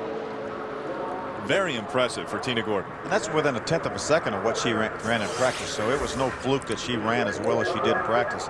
She ran a 41 and just ran a 52, so she's backing up pretty well. Truck does want to move up the racetrack, though, a little bit, it appears. Well, it sure does. It looks like maybe something bottomed out, either a tire or something bottomed out and thing jumped up the racetrack. So that hurt her time a little bit. We'll see if she can keep it down this lap. Looks like it went up there again a little bit, didn't it? As she comes back to the start-finish line for her second and final lap. Crosses the line, and no improvement for Tina Gordon, 11th fastest after 36 trucks have attempted to qualify. That's still a terrific run for Tina right there. Again, comfortably up in the top 15, 11th right now with only 5 trucks remaining to qualify. So very comfortably in this field for Friday night.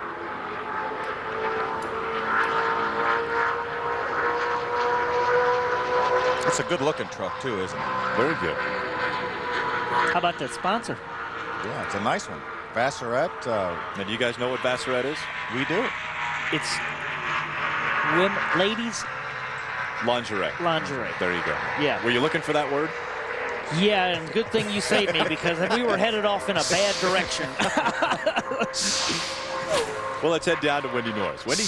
Well, thanks, guys. I'm not going anywhere in that topic. I'm standing by with Robert Huffman. A great qualifying run for you. You're 6th on the charts. Thank you. I tell you, it's been a great effort. You know, it's been a long 2 days. These guys really worked hard, and, you know, all the guys back at the shop, too, they're back there just like to tell them, hey, and thanks. You know, it's an easy job for the driver here. He just gets in, mashes the pedal. But, you know, I just like to thank all these guys and give all the credit to them. Rookie Robert Huffman looking for a great finish here in Daytona. Let's go to Ray. Thanks, Wendy. Kelly Girl Sutton is here with me. She's getting ready to chase the championship down this year, but you got to get into Daytona first. Tell me about your last couple days. Can you do it? Well, you know, the team Copaxson Chevy Silverado was doing real good in test session. We come down here, we've lost a second, so we're hoping that we can get it back and make the field because everybody wants to race Daytona. It's a Super Bowl, and we're just hoping we can get it in. How do you lose a second? People at home don't understand that. I don't know. All we did was, you know, painted it basically. So we hope we found something, a couple little things, and hopefully we'll get it right and get in the race. Okay, we sure hope so too. We just have a few trucks on the line here, and Kelly will get her opportunity to go out and see what she's got in that Chevrolet. Ray mentioned on the line, the Line X Toyota of Travis Kvapil, 5th fastest currently. A great run for that Toyota. Travis Kvapil, your reigning champion in the NASCAR Craftsman Truck Series, as he made a change over to this team. And amazing. The Toyotas keep getting faster and faster. Each one that goes out runs a little bit faster than the other ones. Right now we have all 7 Toyotas that are in the top 16 of this field. He was really proud of Mike Skinner's 181.4, but his 182.4 is a little better yet. Yes, it sure is. He's got a second lap here, see if he can improve. He does, all the way to the outside pole. Second quick for Travis Kvapil as he puts an amazing mark on the board for the first year Toyota trucks. 49.226 seconds, second fastest on the day, and celebration begins for the Line X team. That's an incredible performance for that team, really for all the Toyotas, but this team especially. Bang Racing, you've got Travis on the outside pole, Mike Skinner back in 13th, but all these Toyota guys have done a terrific job, and really Toyota corporately has done a great job because they have common engines, common trucks. They have 4 different teams, 7 trucks, and they're all running extremely well. They picked up a little over 1 second from second practice today, so that's a pretty good pickup, Ken. Well, as Kelly Sutton lost one. It wasn't. That might be where Kelly's second is. Alex Meshkin in the white shirt back behind the crew member there. He's the team owner, and here's a great story in itself. Alex Meshkin, a 23-year-old NASCAR team owner. That is huge. He will learn a lot quick in this business. Guy that has a lot of experience. As we see Alex Meshkin walking away, they're very excited about his team. Mike Skinner and Travis Kvapil doing a great job of qualifying. We have Steve Park on the track now, who stepped into the shoes of Brendan Gaughan's number 62 Orleans Dodge. We have to also talk about our speed broadcast partner, Larry McReynolds, having a big part of that team too. So Larry's very involved with the management of that team. I think he's a part owner, and Rick Wren is the team manager, and also Mike Skinner's crew chief. So they've got a great group assembled there, and they're doing a terrific job so far. Well, it's a new team, but a lot of experience, and that's what you need to be competitive right out of the box like they have been. But what a good job they have done. And it looks like Toyota did that in the sense of grabbing the experience, the veterans, even in the owners. I mean, bringing Darrell Waltrip on board with the Toyota, the drivers that they picked. They've really kind of handpicked these 7 drivers and put these teams together, obviously, to create great success. Well, it looks like they're headed that way. They've got a nice mix too. They've got the veterans like Mike Skinner and Travis Kvapil, and they've got the rookies like David Ruderman. They've got Shelby Howard also in a truck. Bill Lester's been around a couple years. They have him. And what's really nice to me that Toyota's done, they given Robert Huffman a chance to run a truck here. He ran the Dash Series for the last 3 years in a Toyota. He was really Toyota's only presence in NASCAR, and they rewarded him for driving those Toyotas and gave him one of these truck rides, and he's doing a great job with it, currently in the 7th position. The Orleans Dodge, they will not be pleased with a 21st place qualifying run. And so we will continue with qualifying right after these messages from Daytona International Speedway.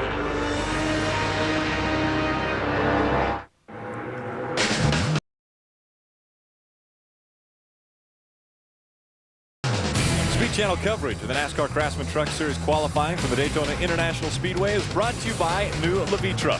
New choice, new now. Ask your doctor today. Randy McDonald just going across the start-finish line and shutting it down as Randy posted the 34th fastest qualifying mark so far today. Let's go down to the garage and Wendy Norris. Well, thanks, Rick. I'm here with Travis Kvapil. You just climbed out of your truck, you shrugged your shoulders, and you had a smirk on your face. You're pretty happy with the outside pole. Yeah, I tell you what, I'm so happy for my Line-X guys. They worked so hard on these Toyotas, especially these last couple of weeks. Last couple of weeks they've been working till midnight, 1 o'clock in the morning, then they'd be there right early the next morning. And 7 days a week, it's been hard on their families and stuff. And the first practice right off the truck, we were really good. We ran a good time, and then the second practice, we had a problem. We didn't realize it until afterwards. And I knew with putting, the good oils in for qualifying, getting everything good and hot and taping her up, that she'd run pretty good. I didn't know it'd quite run that good. So I'm happy for my guys. They've worked so hard, and, I'm thankful to be with such a great team. Travis Kvapil's happy with that. He started in the top 10 in his last 3 Daytona starts. Let's go back up to the guys. Thank you, Wendy. Kelly Sutton and Team Copaxson, the 0-2 on the track now for her first lap. First time in the NASCAR history that we've ever had 2 females running full time in one of the upper echelon or upper tiers for NASCAR. What's the most females we've had in a Busch Grand National or Craftsman Truck Series race? Do we know? It would be 2 or 3. 2 or 3. Yeah. Tammy Jo ran quite a few races back a few years ago. Tammy Jo Kirk in the Truck Series. First lap for Kelly be a 50.50. So that's about 3.5 tenths quicker than she had practice, which puts her 34th. So she still needs to pick up a good solid 2 tenths, really, doesn't she? Yeah, another tenth would get her. Yeah, another tenth would get her close within 100th of a second to make it in. So she needs about 11, 12 hundredths of a second right now, and that's doable if she can get just a little bit more out of that. Yeah, she could probably do it as easy as we can figure it. We really need to get a calculator, don't we? I like the looks of that truck. Yeah, good looking truck. I think Richard Broom, who you know very well, is kind of consulting with that team down there. Teddy Brown's the crew chief. So again, Kelly was very, very impressive at Homestead last year, getting in that very, very difficult field to get into, a very competitive truck field last race of the season, and was fortunate enough to get a good qualifying run in. 50.44. Improves, but not enough to move her up any positions. Currently in 34th qualifying spot. It may be a tough situation there for Kelly to get a provisional. We'll have to look and wait and see when NASCAR will come down, set the provisionals. There will be 4 provisionals for this field. There'll be 32 trucks will get in on time. Then we'll have 4 provisionals to round out the 36 truck starting field, and then unfortunately 5 guys or 5 trucks will go home, and again hopefully Kelly will have run fast enough or have enough points to get it. She did not run fast enough to qualify, but hopefully she'll have enough points to get it. This last qualifier, little drama here as we got Terry Cook paying a lot of attention because this is Chase Montgomery, who just happened to be the second fastest truck in second practice today. So you know that Terry's thinking this could be a concern here. This is one of those guys that you're going to watch the Nextel poll that has the different numbers on it telling who's on top and who's in second. Yeah, currently that 10's up top. Truck's out of the Bobby Hamilton stable. It has been the fastest, so we'll just have to see. Tennessee native Chase Montgomery jumping on board with the Tennessee-based team of Bobby Hamilton Racing. Talked to his father in the garage area because the truck was going through inspection, and they're very, very excited to be with Bobby Hamilton Racing and very excited to be here at Daytona. And Chase is doing a whale of a job wheeling this thing around here. Been awfully fast in practice, and we'll see what happens here. We're going to see if he gets the pole here in about 3 more seconds. And he'll have another lap, but as he goes across the start-finish line, second quick for Chase Montgomery, 49.150. Now, he's got some work to do if he wants to take that pole away from Terry Cook. Oh, 1,500 is quite a bit to pick up, but we saw Travis pick it up. So it's possible. Terry Cook knows it's possible. You know, the one way this truck may pick up a lot is if he has a real high gear. And even though these trucks get up this, as you hear Terry Cook say, they shut it down. They only ran one lap. So Terry Cook is our pole sitter. Terry Cook claiming the pole, and this is the first time at Daytona that a Dodge has not sat on the pole for the truck race. Well, I think that now, as close as everybody's getting, we're going to see no telling who gets the pole anymore. That was big. Let's go down to Wendy Norris. That was big. Well, Terry Cook, his 166th Truck Series start and your 8th pole. How's it feel to win it? This is Daytona. This is big. I mean, I've had a lot of poles and we won some races, but man, this is Daytona. This is big. You know, we had to wait it out to the end here, but we held up. Power Stroke Diesel crew, just can't say enough about them. I mean, all these guys back here, I mean, these guys been working night and day for 30 nights straight. I mean, it's just, what an awesome deal. Now, you were a little superstitious to come down off the hauler. You had us come up here because you didn't want to get down. You were sweating it that last truck. This is Daytona, man. Absolutely, I was sweating it. You know, it's never over till it's over. And I don't have a lot of phobias in racing, but never count your chickens till they're hatched. Never break out the victory onion hats until you're in victory lane, and don't count your bud poles until you have the bud poles. So this feels really good. This is Daytona. Now, what do you have for Friday night? Do you plan your truck on being just a stout? Well, we sure do. You know, Fred Wanke and the entire PPC crew has just done an excellent job, and I feel like you got to work on it. You know, I mean, qualifying is so much different from race package here, but I think the Power Stroke Diesel truck would be good come race time. Terry Cook takes a big sigh of relief. We'll take it back up to you guys. The celebration began the second Chase Montgomery shut the motor down. He decides, hey, I just took her. That sound of quiet was what Terry wanted to hear. He didn't have to worry about that second lap. And the only reason Chase shut it down was because either a temperature gauge or RPMs, or he knew that he wasn't going to have more speed in the second lap. If he thought he had a chance, he'd have stayed with her. He sure would have. But still a great run by Chase Montgomery, rookie contender right here, outside pole, his first trip in a Craftsman Truck Series effort in Daytona. So great job by Randy Seals and all that bunch from Bobby Hamilton Racing. Let's go down trackside and Ray. Hey, Rick, just wanted to let you know those guys had pre-planned to run just one lap. Had the thing taped off solid. I was standing right beside Randy Seals. He looked at his stopwatch when they came by, and he said, we didn't do it. So they knew they were going out for one lap only. This will be the best start for Terry Cook. His previous best was 5th a year ago. And so Terry Cook now taking his first pole at Daytona. Quite exciting when the last truck goes out, and that's the one you have to wait for to see if it's going to knock the pole sitter off. Well, Jeffrey Brodine got the last spot on time. He's 32nd. Ken Weaver was bumped by Chase Montgomery back in the 33rd position, but that truck ran all the races last year, the 08 truck, so he will more than likely get in on a provisional. So we're still waiting on NASCAR to officially tell us who will get the provisionals, but we know Jeffrey Brodine is on time. An amazingly long day for these guys. I mean, the garage opened at 7 o'clock this morning. We've had 2 practices, and here we see how they will line up for Friday. It's Florida Dodge Dealers 250.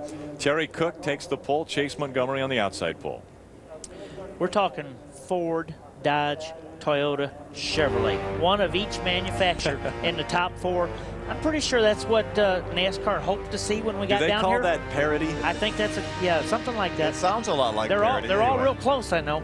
The Toyotas obviously running very well, and they're packed in the middle of the field there. They obviously have got drafting partners. They sure do. Actually, they're all in the front half of the field. 17th right now was the lowest qualifying Toyota, and that's Phil Lester. So they, again, but anything can happen in this race Friday night. It's going to be a terrific show. Here you see the end of the field. Randy McDonald, Joe Aramania get provisionals, Ken Weaver and Wayne Edwards. So Kelly Sutton did not make the field. And we'll take a look at those that did make the field. Lonnie Richardson was 1. Greg Sachs, L.W. Miller. Phil Bonifield. Phil was in there? Phil was not on that list as making the show, so I think Phil did not make this race. NASCAR Craftsman Truck Series on speed. We have practice tomorrow at 5:30. Final practice tomorrow at 7. Florida Dodge Dealers at Friday at 8 o'clock. And now we head to trackside.